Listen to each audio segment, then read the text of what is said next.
이번에는 지난 시간에 설명했던 이 오브젝트 도커를 이용해서 다른 거를 더 설명하도록 하겠습니다. 바로 두 번째 메인 툴인 이 쉐이프 툴에 관한 설명인데요. 이 쉐이프 툴에 대한 설명을 하기 전에 또 먼저 알아야 되는 것들이 좀 있습니다. 뭐냐면은 코렐 드로우에서 여기 안에 있는 것들 제가 객체라고 부른다고 설명을 했는데, 이 객체들을 취급하는 방법에 대해서 좀 알아야 됩니다. 객체들을 취급하는 방법이 두 가지가 존재하는데, 각각에 대해서 좀 설명을 하도록 하겠습니다. 첫 번째는 요 위에 항목을 보면은 제가 왼쪽에 있는 요 도형 툴을 이용해서 그림을 그린 걸 알 수 있습니다. 도형 툴을 이용해 그림을 그렸기 때문에 네모는 이렇게 렉탱글이라고 표기가 되고, 여기 육각형은 폴리곤이라고 표기가 됩니다. 왜냐면은 이 육각형은 요 위에 옵션 항목에서 각을 변경할 수 있기 때문에 딱 육각형이다 아니다가 아니라 다각형이라고 표현이 됩니다. 각을 변경할 수 있기 때문에. 그리고 엘립스는 서클이 아니라 엘립스로 되어 있는 거는 정원이 아니라 이런 타원도 그릴 수 있기 때문에 엘립스라는 표현을 사용하고 있는데, 문제는 이런 오브젝트 이름을 갖고 있는 놈들은 일반적으로 이 모양의 틀을 깨려고 할 때 틀이 우리가 생각하는 것처럼 깨지질 않습니다. 무슨 얘기냐면은 이 범주 내에서 크기가 줄고 비율이 바뀌고 하는 작업들은 쉽게 되는데, 난 여기다가 이렇게 간단하게 뿔을 하나 만들고 싶다거나, 이런 사각형도 요렇게는 되는데, 여기가 조금 이렇게 볼떡 튀어나온 형태라든지 아니면 온폭 들어간 형태라든지, 뭐 가령 예를 들어서 우리가 지갑의 포켓에 카드 포켓을 만드는데 요 부분만 살짝 이렇게 들어간 형태를 만들고 싶다든지, 그런 작업을 하려면 여기 있는 요 쉐이프 툴을 이용해 가지고 작업을 하게 됩니다. 그런데 현재 이렇게 이름이 있는 애들은 요 쉐이프 툴을 가져와서 작업을 하려고 해보면 도형을 클릭을 하면 이렇게 점들이 나타납니다.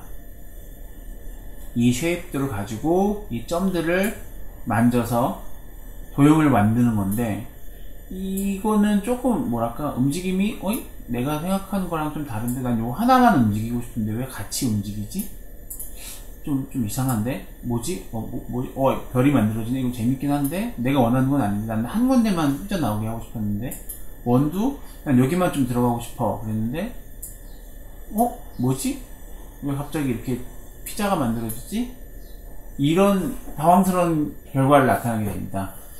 이 분명히 쉐이프 툴이라는 툴은 이런 도형의 모양을 만드는 툴인데, 왜 이렇게 원하는 대로 만들어지지 않고 이렇게 이상하게 만들어지지? 라는 생각을 할 수 있는데, 그 이유는 현재 이 도형들이 그런 편집을 할 수 있는 도형이 아니기 때문입니다. 무슨 얘기냐면은 이 쉐이프 툴을 가지고 뭔가 도형을 세세하게 컨트롤하려면 이런 이름을 가지고 있는 도형들이 아니라, 라인을 한번 그려보겠습니다.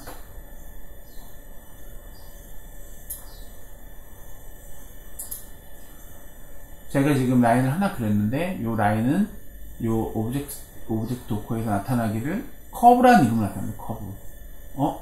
이름이 좀 다르네? 뭐 커브니까 커브인가 보다 라고 할 수 있겠지만, 요 지금 그린 커브를, 요 점들을 한번 건드려 보겠습니다. 그래, 점이 제대로 움직이네요. 내가 원했던 게 이런 거였어요. 근데 얘네들은 왜 이렇게 안 되지? 왜 요 선상에서밖에 안 움직이지? 라고 할 수 있는데, 그거는 코렐 드로우에서 이 화면상에 존재하는 이런 객체들을, 오브젝트들을 두 가지로 구분합니다. 뭐냐면 이렇게 이름이 있는 특수 객체들하고, 이렇게 이름이 그냥 단순 커브라고 명명된 선의 집합, 즉 선 두 가지로 구분을 합니다.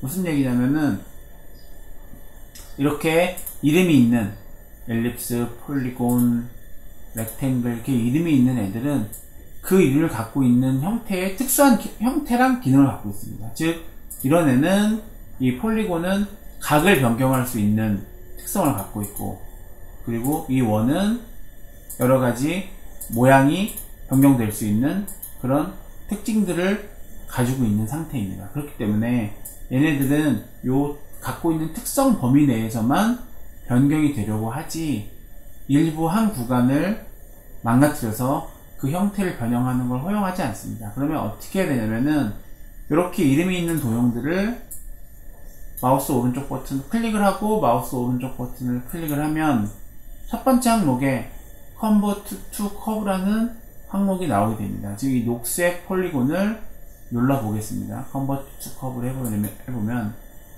방금 전에 폴리곤이었던 항목이 Curve라는 항목으로 변경된 것을 알 수 있습니다. 그럼 다시 이 Shape 툴을 이용해서 점을 이동해 보겠습니다. 그렇죠. 제가 처음에 원했던 게 이렇게 이 점 하나만 가지고 뭔가 변형이 되는 그런 거였는데 지금 이제 그런 게 가능해졌습니다. 즉 어떤 도형을 혹은 어떤 선을 우리가 마음대로 변형을 하고자 하면 이렇게 이름 있는 특수 형태가 아닌 이름 없는 커브라는 형태로 만들어 줘야 됩니다. 그걸 만들어 주는 방법이 도형을 클릭하고 오른쪽 버튼을 클릭해서 Convert to Curve를 선택하거나 혹은 단축키 Ctrl Q를 눌러서 단축키를 해보겠습니다. 단축키 Ctrl Q를 눌러서 항목을 더 이상 엘립스가 아닌 커브라는 항목으로 변경을 해서 Shape 툴을 이용해서 이렇게 우리가 원하는 형태로 찌그러뜨리는 이런 상태로 만들 수 있게 됩니다. 그러면 이 텍스트는 어떨까요?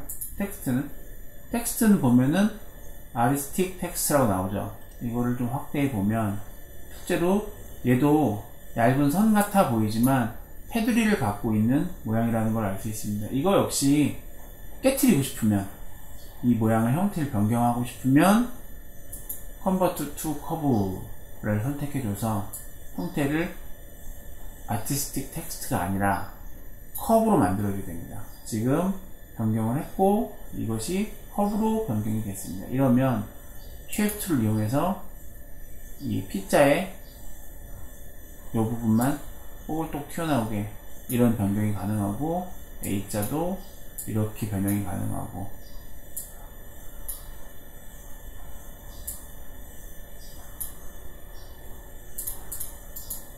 이런 개별적인 선 변경이 가능하려면 역시 텍스트도 커브로 변경을 해줘야 됩니다.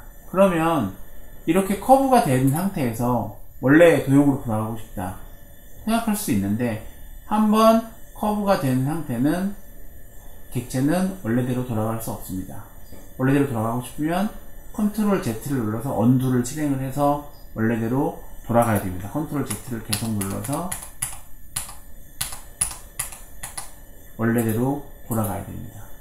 이렇게 엘립스 돌아온 걸 알 수 있습니다. 하지만 그 이후에 한 작업도 다 같이 취소되기 때문에 신중한 선택이 필요합니다. 그래서 이걸 확실하게 알고 계셔야 됩니다. 처음에 코렐드로우를 사용하면은 원하는 대로 뭔가 되지 않을 때가 많습니다. 나는 왜 도형 변화가 안 되지? 이건 왜 이동이 안 되지? 왜 이 옵션이 안 나타나지? 이런 것들은 대부분 툴을 잘못 선택했거나 툴이 변경되지 않았거나 혹은 도형 상태여서 커브 작업이 못하는 상태, 그런 경우에는 반드시 항상 이렇게 오브젝트 항목을 확인해서 지금 내가 선택한 객체의 상태가 어떤지를 확인한 다음에, 혹은 잠겨 있을 수도 있습니다. 이렇게 잠겨 있으면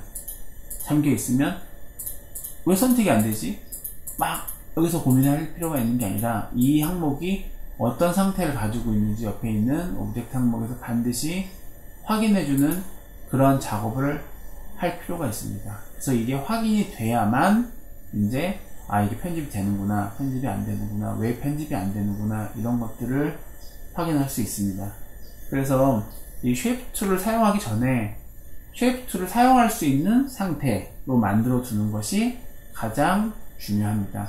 도형을 그렸으면, 새로 도형을 그렸으면 이 도형을 커브로 변경을 해야 쉐이프 툴을 이용해서 이 도형을 마음껏 수정할 수 있습니다. 그리고 이 쉐이프 툴에 대한 더 상세하고 직접적인 설명을 하려면 여기에 이렇게 있는 점들, 요걸 이제 노드라 그러는데 노드, 요 노드에 대한 설명을 알 필요가 있습니다. 이 노드에 대한 설명을 같이 하면서 이 다음 단계인 쉐이프 툴에 대해서 더 자세히 알아보도록 하겠습니다. 이제 요 쉐이프 툴과 쉐이프 툴을 사용하기 전에 알아야 될 커브와 커브가 아닌 오브젝트, 이 두 가지에 대한 설명은 이것으로 마치도록 하겠습니다. 감사합니다.